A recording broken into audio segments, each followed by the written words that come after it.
eu fui filmar o Oeste em 2019 e ele foi ser lançado no ano passado, né? Então tem um período muito grande de não estar realizando, né? Mesmo que a gente tá escrevendo e está preparando o filme, mas assim existe uma lacuna aí, né, que dificulta, por exemplo,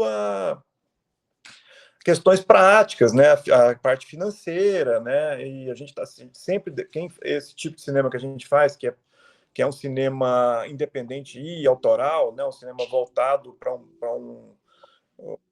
valoriza mais as questões artísticas do que as questões comerciais, né? Então a gente sempre depende de financiamento público, né? E isso é muito incerto, né? A gente às vezes passa períodos em que isso é cortado, né? O cinema brasileiro ele tem essas idas e vindas que deixam todo o futuro nosso todo incerto, né? Então é difícil fazer, mas por outro lado, assim, eu acho que quem faz cinema, eu acho que não consegue pensar em fazer outra coisa. Eu não consigo me imaginar fazendo outra coisa. Enfim, acho que é isso, né? É uma troca que a gente faz, né? A gente encara, sabe que é difícil e topa fazer assim mesmo, né? Não é uma coisa que eu estou fazendo sem saber. Eu não sei, eu sei onde eu tô, onde eu tô pisando e topo o jogo, né? Os seus filmes é mais assim, meio que você não segue a moda, você quer realmente contar a história. É isso? É meio isso? A Esse eu gente acho vê que muito. sim, eu acho que isso é uma coisa que às vezes alguns realizadores ficam com, às vezes, com esse receio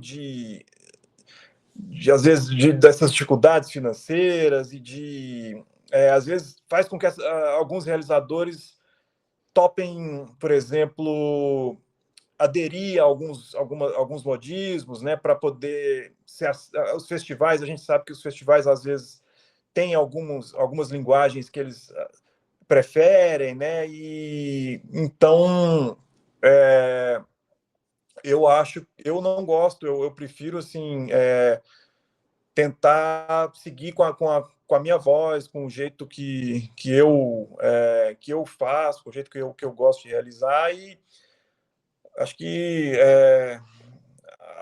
para mim é o único jeito, assim, né? Claro que eu lembro de uma entrevista de um diretor chamado William Friedkin, que é o que fez O Exorcista, fez Operação França, né? E ele falando uma vez que ele vê muito, né, jovens realizadores fazendo qualquer coisa, assim, né, por encomenda, e ele fala, né, não façam qualquer coisa, façam o que tem a ver com o que diz respeito a vocês, né? A não ser que vocês estejam desesperados. Quando você estiver desesperado, aí é permitido você fazer.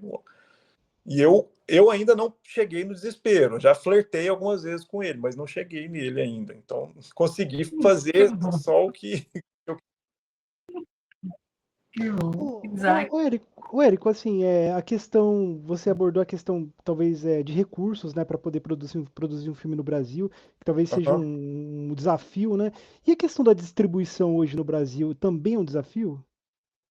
É um outro desafio, talvez um desafio ainda maior, né? Porque depois que você consegue realizar o filme, você começa a bater em uma série de portas fechadas, né? Que envolve basicamente dinheiro, né? Se você não tem dinheiro para distribuição, o seu filme não vai chegar em muitos lugares. Não adianta, não tem como, né? Os cinemas querem que você invista em marketing, né? Que seu filme esteja sendo falado para eles poderem também ganhar dinheiro com seu filme, né? Então, se você tem pouco dinheiro para distribuição, você vai entrar em poucas salas, às vezes você vai ficar em sessões em horários ruins, e você vai. E com isso, se o filme não vai bem na primeira semana, na segunda semana ele já cai pela metade, né? Então a distribuição talvez hoje seja um problema maior do que a produção, a distribuição.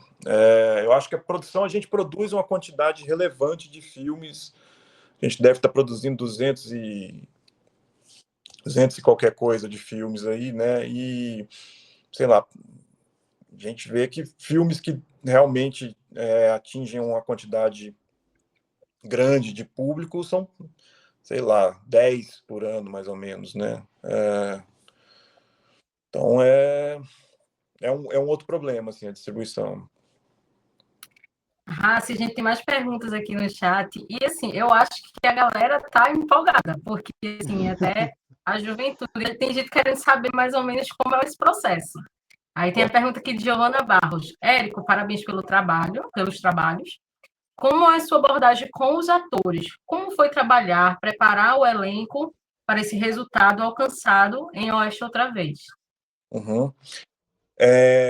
Bom, a gente tinha um tempo pequeno de preparação, né? A gente teve 15 dias, e eu tinha uma preparadora de elenco, que chama Luciana Canton, e como eu tinha muito pouco tempo, então eu precisava dividir com ela esse tempo de preparação. Então, normalmente ela ficava no período da manhã fazendo exercícios com os atores, né? Exercícios de uma técnica chamada Meisner, que são exercícios para eles irem adquirindo estofo, né? Conhecendo mais o personagem deles. E no período da tarde eu ensaiava cenas específicas com eles, né? Eu sou super rigoroso com o texto, assim, porque como eu demoro muito para escrever o texto, e eu escrevo, reescrevo, porque os diálogos, eles para mim têm uma função também de linguagem, né? Então eles têm uma fluência e uma cadência que eu procuro encontrar, né? E até existe uma razão de os diálogos eles se repetem muito, né? E tem uma razão específica, narrativa também, dessa repetição dos diálogos. Então, quando eu vou dirigir os atores, eu sou muito rigoroso, eu quero o texto exatamente como está escrito no roteiro, que é um pouco diferente do que hoje a maioria faz, que às vezes, dá um pouco mais de liberdade. São estilos diferentes, né? Não quer dizer que um é melhor que o outro. O meu, por esse motivo, eu preciso os diálogos, essa repetição que tem esses diálogos, essa musicalidade que eu procuro, eu só consigo ela se os atores usarem o texto exatamente como ele foi escrito, né? Então, na parte do texto, eu sou extremamente rigoroso.